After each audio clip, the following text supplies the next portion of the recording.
اخرى ديال 5 الصباح وانا هنا ديال البارح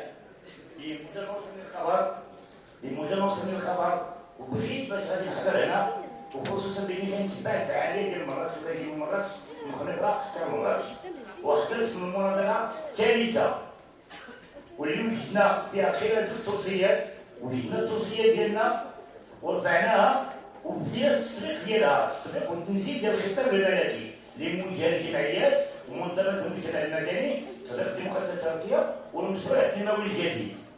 ومن ثم وجدنا واحد السلسله كبيره ديال الاجراءات والتحضيرات وتاسيس الهيئات. انا ما بقيتش كندخل في الهيئات، السبب علاش؟ لان الداخليه ما كتبغيش تهضرني في الاذاعه. هذا بعدا بغيت نهضر على اي فاعل سياسي نريد اي فاعل جمعوي نريد. ما بقيتش كندخل وجينا لي 47 سنه. السؤال فين كنوجهوا للاخوان ديال القانون راه خصنا عريضه باش يتعدوا هذه القوانين. وشكرا، السلام عليكم ورحمه الله.